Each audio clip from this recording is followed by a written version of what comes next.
Да, коллеги, у нас буквально Расскажите, несколько пожалуйста, минут. что за подписание договора и зачем вот Хабаровскому краю нужно принимать в участие? Ну, РАСФА — это международная организация, которая в свое время была создана как раз-таки по инициативе, в том числе и правительства Хабаровского края. И она объединяет региональные администрации регионов, которые входят в Северо-Восточную Азию. Это 6 стран. Поэтому сегодня, когда вот очень сложные политические, экономические процессы в мировой экономике проходят и в политике, очень важно вот такое межрегиональное сотрудничество на уровне регионов именно. И вот эта форма сотрудничества, она сегодня развивается. И у нас есть двухсторонние, безусловно, отношения там, с китайскими провинциями, с префектурами Японии и так далее. Но вот такое совместное обсуждение позволяет обсуждать общие проблемы, проблемы 2, 3, 4 стороннего сотрудничества. Есть крупные проекты, есть задача тиражирования опыта в экологии обмена, то что наводнения, цунами, пожары, все это характерно для нашего региона, и бесценный опыт, который накоплен в других странах, используется другими территориями других стран. В экономике очень важные проекты есть и так далее. Поэтому вот такой способ общения, проведение таких форумов, это очень важное мероприятие, особенно вот в сегодняшней ситуации, когда, к сожалению, вот идут процессы, так скажем, эскалации определенные, да, а здесь мы, наоборот, ищем пути интеграции в Северо-Восточной Азии. Сегодня состоится подписание соглашения с фондом Р-20. Для чего нужно, что это даст? Дело в том, что вот я как раз про экологические проблемы говорил, они характерны для всего мира, и Р-20 — это международная организация, а здесь как раз вот в нашей РАСФе, в Северо-Восточной Азии, вот экологические проблемы очень ощутимы, потому что вот, у нас лидер здесь префектура Хёга, допустим, по Японии, поскольку там было страшное землетрясение, и они, так скажем, идеологи возглавляют это вот направление. У нас, знаете, проблемы с Амуром были, да, так сказать, загрязнения, такие страновые загрязнения и так далее. Поэтому вот это соглашение позволит нам использовать потенциал не только Северо-Восточной Азии, но и задействовать мировой потенциал вот в области экологии. Но какие-то конкретные проекты можете назвать? Это проекты, связанные с предупреждением и профилактикой борьбы с цунами, землетрясениями. Вот такого рода проекты. Сейчас по Амуру мы прорабатываем проект совместный. Поэтому очень... And banquet dinner will follow in order. A number of distinguished delegates are participating in this forum. Every one of them must be introduced at the beginning of the forum, but we can't skip it due to the limited time. So I hope you to understand it. Now we start NEAR International Forum to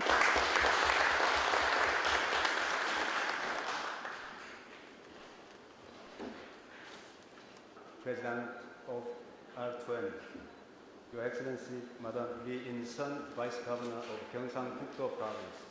To the International Forum for NEAR. I would like to express my sincere gratitude. Without your steadfast and dedicated support, the forum would be successful.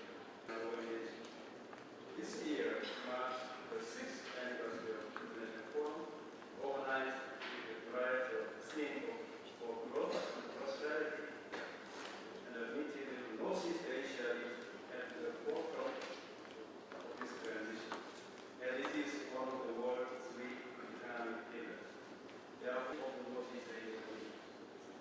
In this context, the forum is arranged as a platform to discuss the challenges and opportunities we face, which are in the subsidiarity-based relation with the national government, are called for more than ever. The fact that ASEAN was founded in 1904, first among nations, which has become worse than ever. In particular, France and Germany, where the confrontation and the conflict were most severe, set the goal to sign a total of 1,000 bilateral sisterhood or friendship agreements among regional governments of both sides, and achieve it. This led to strong results between Korea, China, Japan, Paris to 1,059 bilateral large, and the extensive differences in terms of institutional aspects, such as customs, way of thinking, politics, and government, even more than other regions. The east sea or Sea of Japan, which is characterized as the negative. To conclude, I wish all of you the best of luck, extending my very best wishes for fruitful, constructive meeting for distinguished participants to exchange various visions, policies, and experiences, and generate creative ideas. Thank you, Mr. Secretary General. Now, I'd like to invite Mr. Vladislav to give a warm welcome to the government.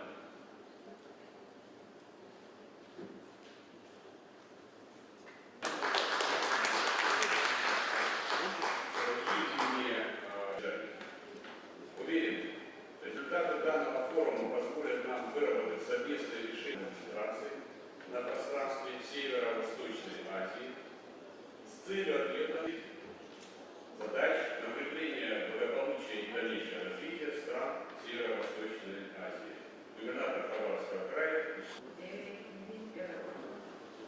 오늘 북동 러시아의 중심원지 하바롭스크에서 동북아 자치단체연합 국제단체 지역을 두고 또 세계를 두는 그래서 평화와 운영의 동북아 시대를 동북아 자치단체연합이 출범한 지 18년이 되었습니다.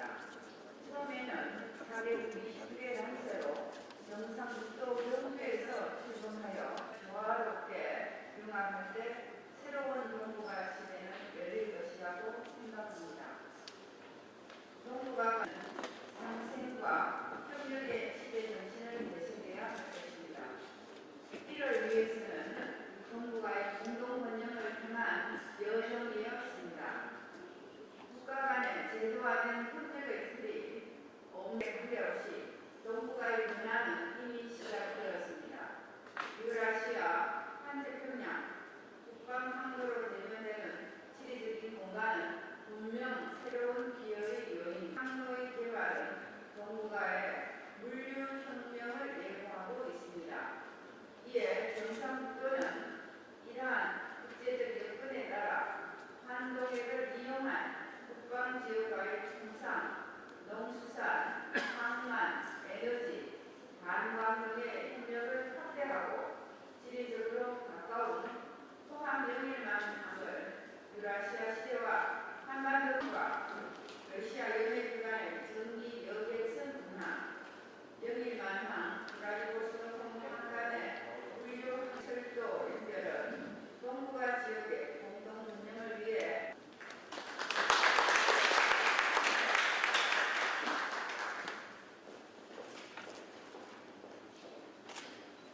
Namdo Province, Republic of Korea, to give his congratulatory remarks. Please welcome him with a warm applause. 축사를 하게 된 것은 더더욱 큰 영광입니다.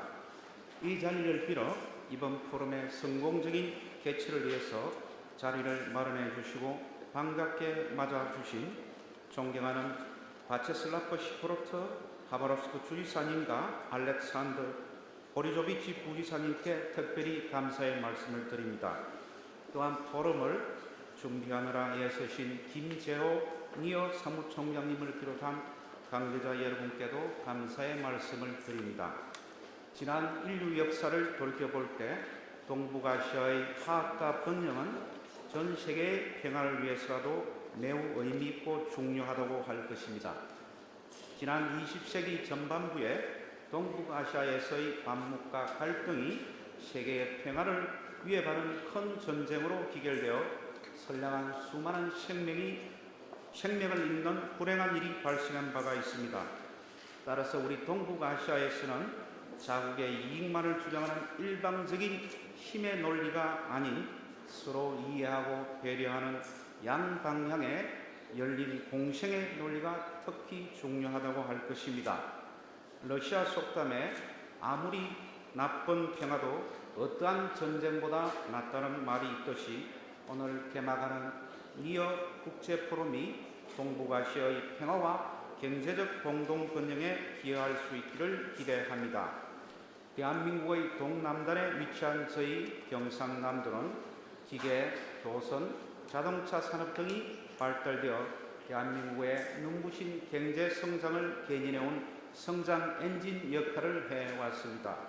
그러나 이러한 과거에 영광에 안주하기보다는 새로운 도약과 발전을 이룩하기 위해서 최근에 산업, 자연, 문화가 아우러진 경남미래 50년 전략사업을 추진하고 있습니다.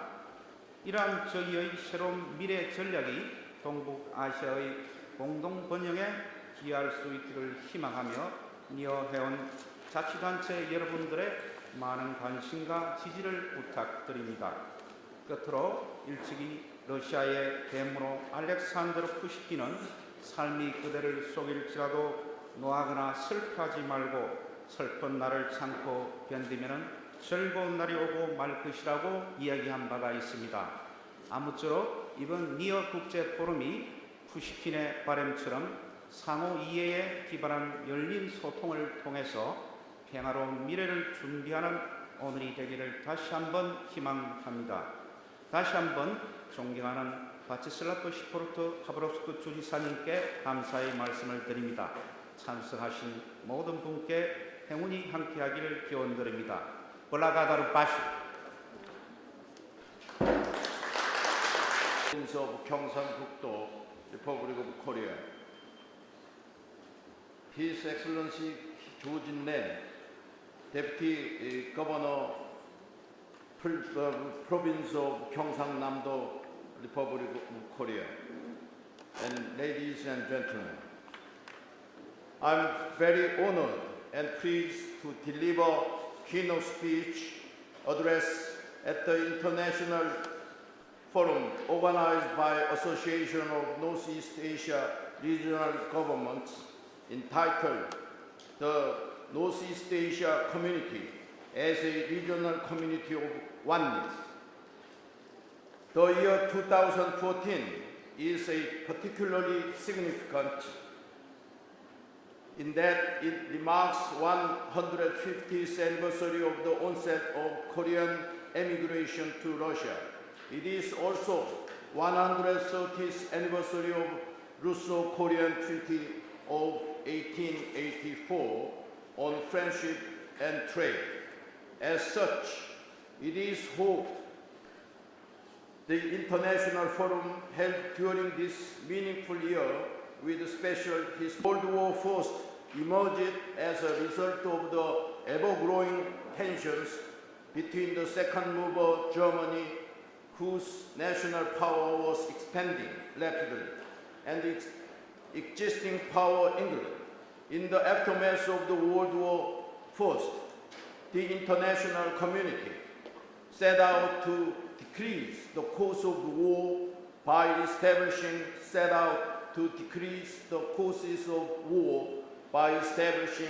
the League of Nations, implementing international disarmament, and establishing new independent nations in the Eastern Europe and the Middle East.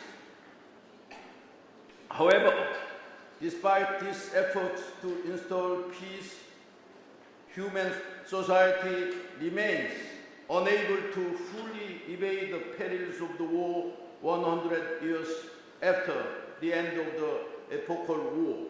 The Ukraine crisis, occasioned by Russian annexation of Crimea, the conflicts between the Shia and Sunni in the Middle East, and recent armed exchanges between Israel and Palestine show that the potential source of large-scale international conflicts still prevail in 21st century order. A look at the current situation faced by countries in East Asia reveals potentially significant source of instability. China has been able to overcome global strategy of existing power of the United States by using its rapid economic growth to expand its military power projection capabilities. Here, attention needs to be paid to the question of whether China can avoid to die this trap in which the insecurity caused by emerging power triggers war.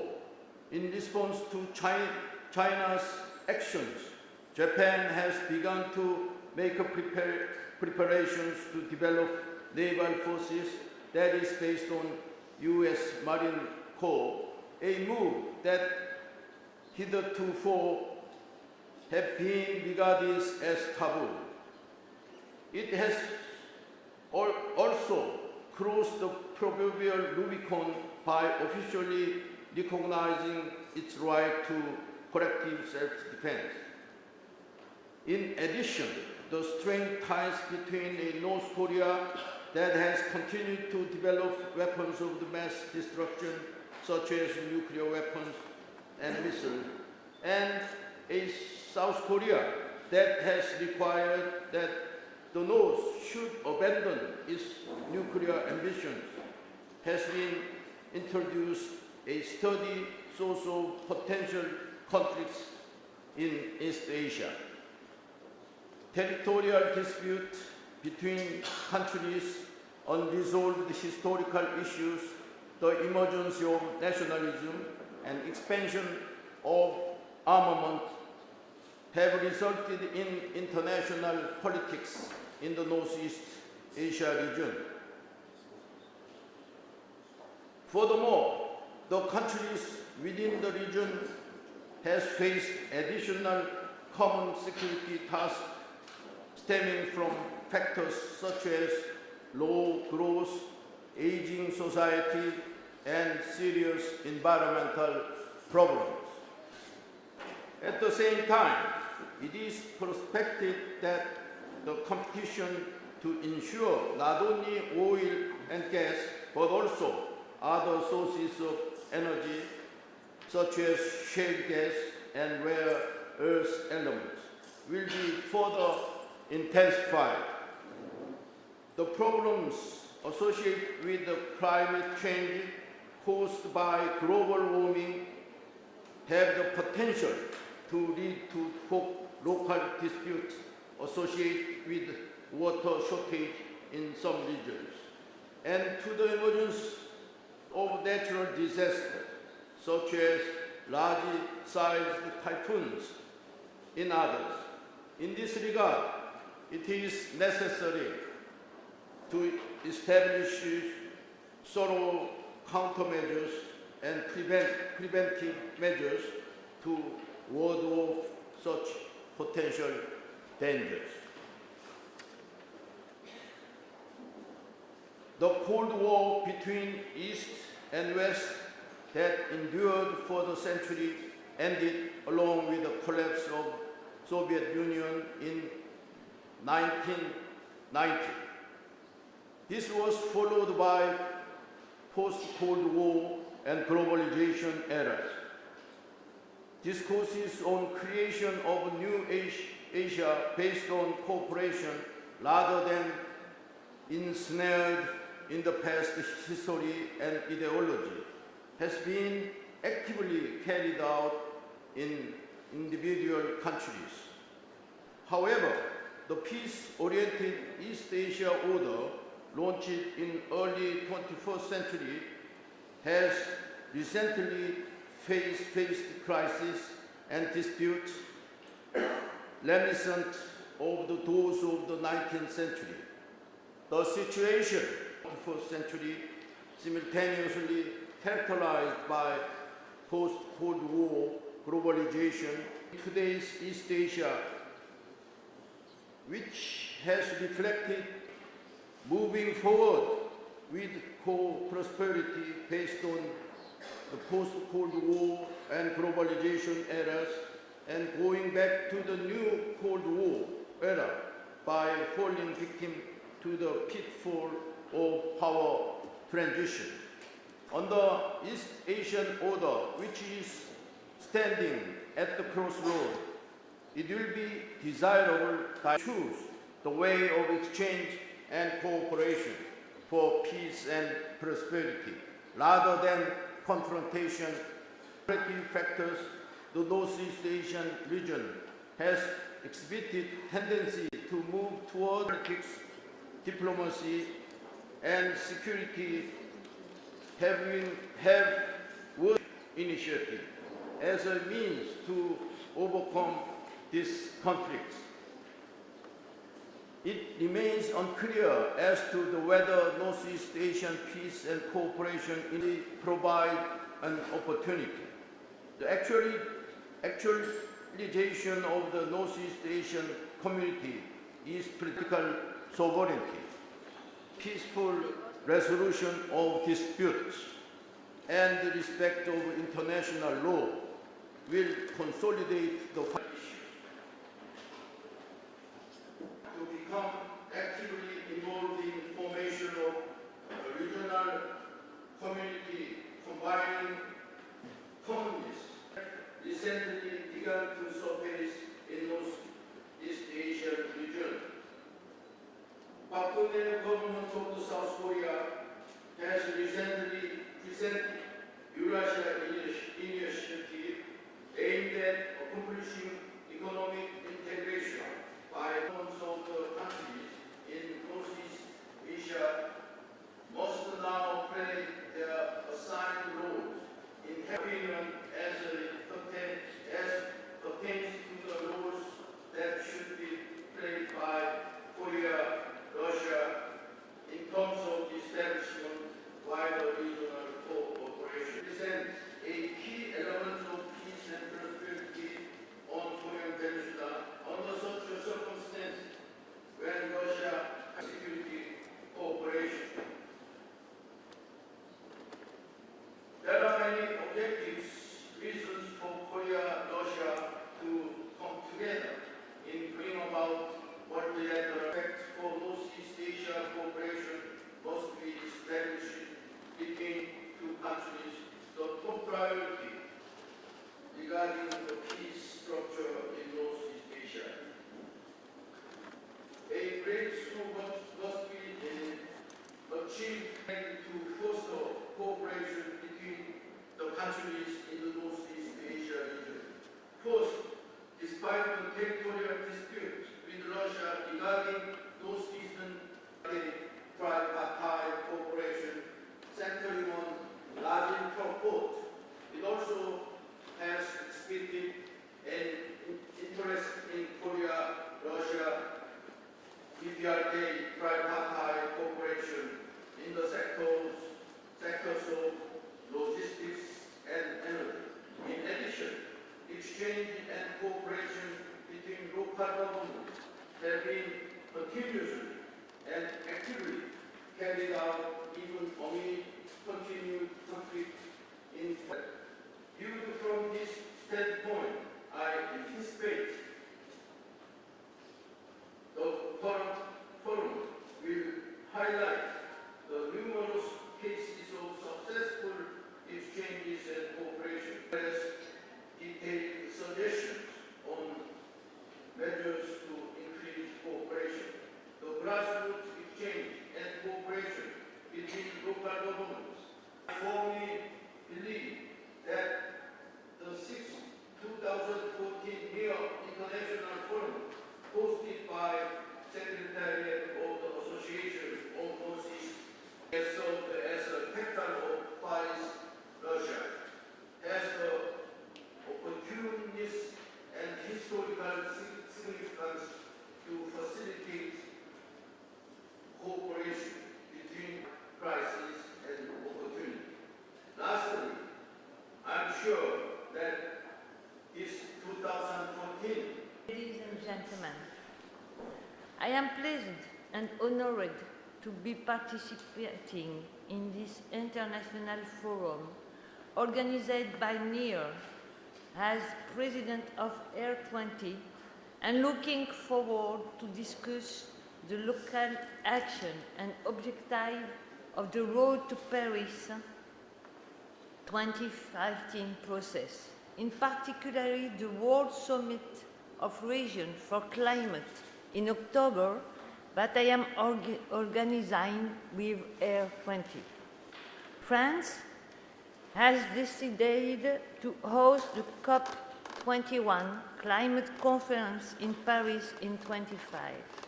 We are all in agreement over the importance of this deadline.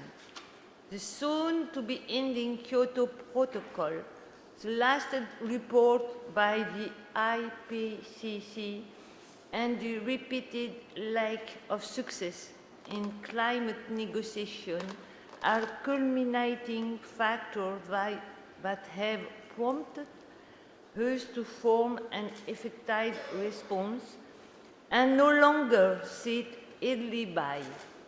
Nation-states should no longer carry the burden of climate change alone. All actors must be committed.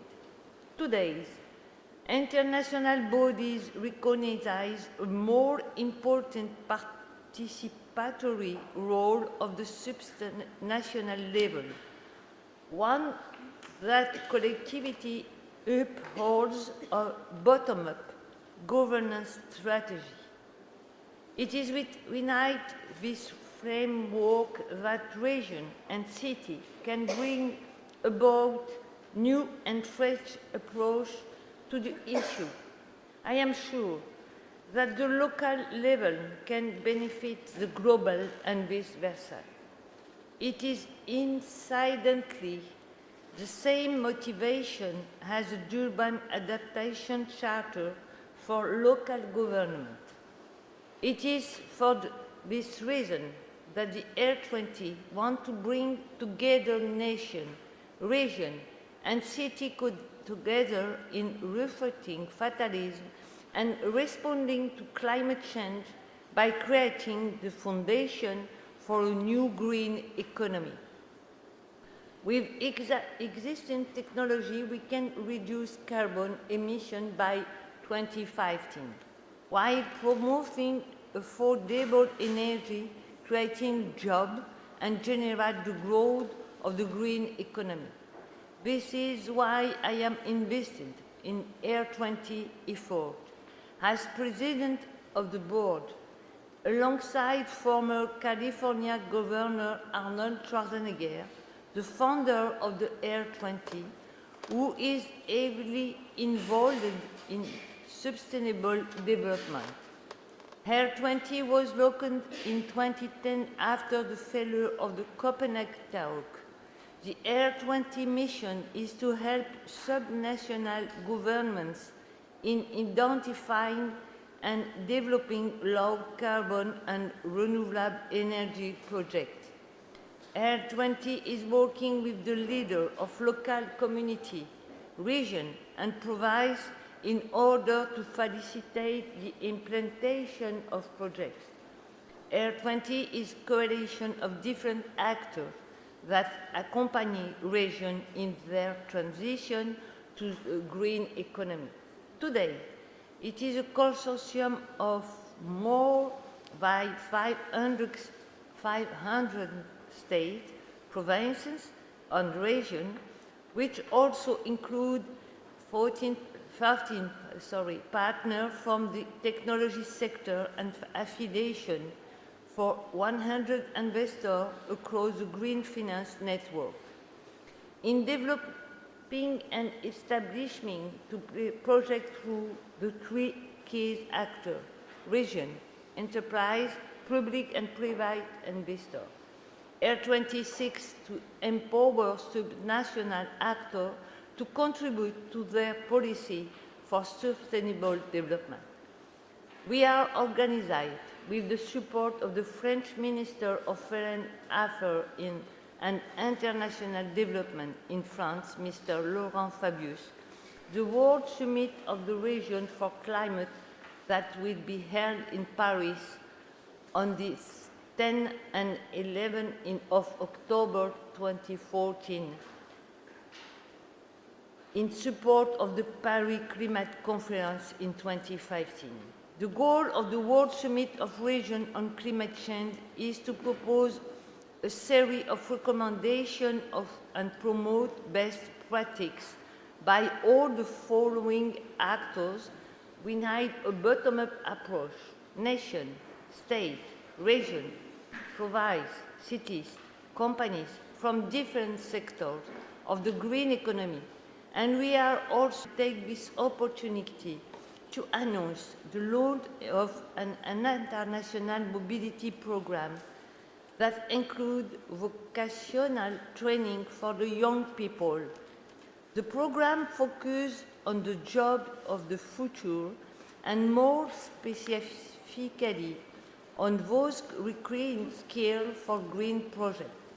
This provides employment opportunity, but also ensures sustainable solutions for your planet. Agenda of the Road to Paris 2015, in which a coalition of active and progressive your effort to make this challenge collectivity. That is why, during the World Summit of the Region for Climate, we would like to give the stage to the actors and networks involved. We will therefore work with of city, metropolis, the Committee of the Region, ICLEI, EAR, and NEAR. You must demonstrate it is time to think positively about the environment. The commitment of the all stakeholders is a strong positive sign for all actors concerned with climate change. I would like to conclude.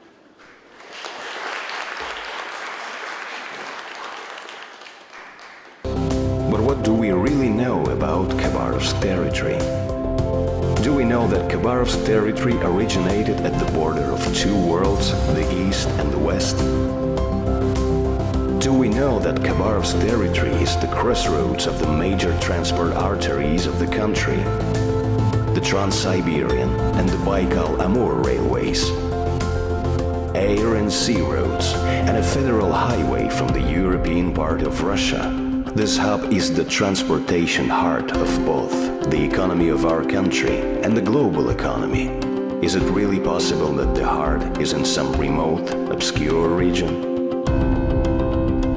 What is more, the central city of the territory has been repeatedly recognized as the most beautifully landscaped and comfortable city in the country.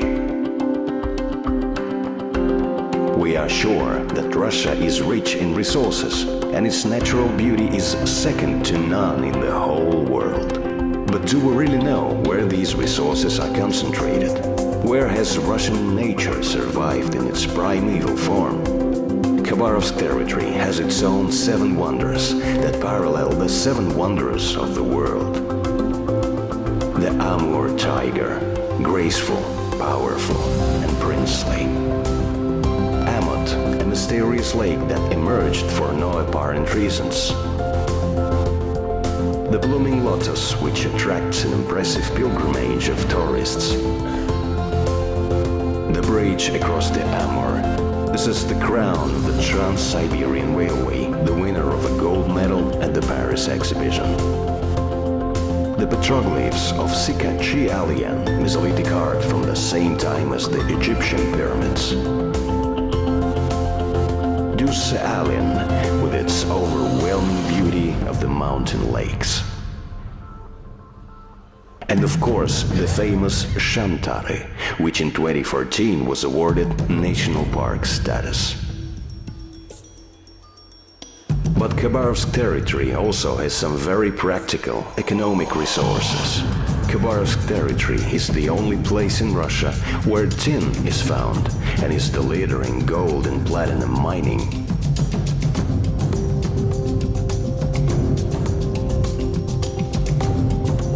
Khabarovsk territory is Russia's largest timber production area. 19% of the territory is covered with forest. 26% of timber resources of the Far East are located here. These make up more than 6% of the timber resources of Russia. Bare figures, impressive facts. Khabarovsk territory is the largest exporter of timber and boards. Bringing together the practical mind of the West and the wisdom of the East, the territory combines a raw material economy with promising innovative industries. Fifth generation of fighter T-50. Sukhoi Superjet 100, the flagships of Russian aircraft engineering, a nexus of the latest technologies, a clear example of the leading position of the Russian aviation industry. Khabarovsk territory is a center of aircraft engineering and shipbuilding. The enterprises of the city manufacture fishing boats and passenger vessels, powerboats, submarines and warships. But there are also wealth and resources that are priceless, human capital. The universities of Khabarovsk territory are unique scientific centers that provide higher education to both Russian and foreign students. The healthcare facilities of Khabarovsk territory are based on advanced technology and include a positron emission tomography center, an oncology center, and a cardiology center. Khabarovsk territory is a sports center. It is here that the World Ball Hockey Championship is to be held in 2015 at the Yerofey Ice Palace. Khabarovsk territory is a cultural center. It has many museums, the Far Eastern Library, and the annual International Festival of Military Brass Bands is held here. Many countries and businesses already appreciate the investment potential of Khabarovsk territory. ExxonNeftgaz Limited, Siberian Coal Energy Company, Rosneft Oil Company, Gazprom, Mechel, Alliance Oil Company, Kering from Korea, Rimbunan Ijao from Malaysia, B. Brown from Germany, and Komatsu from Japan. To name just a few investors who brought their money to the region and have already made a profit. Khabarovsk territory is the perfect place for investment. Khabarovsk territory enables investors to cut down their costs by as much as a third. These conditions have already brought positive results. Some promising investment projects have emerged in the region. Territories experiencing rapid social and economic development can help your business to stay one step ahead of the competition. Business priorities, the creation of entire cities, future drivers of the economy. This is the emerging leading territory not only of the country, but of the entire planet. Komsomolsk, Rakitnoe, Vanino Sovetsko-Gavansky. These are the projects that will soon redraw the map of the global economy. It is no coincidence that the largest denomination of Russian banknotes boasts the beauty of this region. Khabarovsk territory is the embodiment of profitability and prosperity. An investment in Khabarovsk territory today ensures a leading position in the global economy tomorrow. The Far East, close partners. Khabarovsk territory, limitless potential.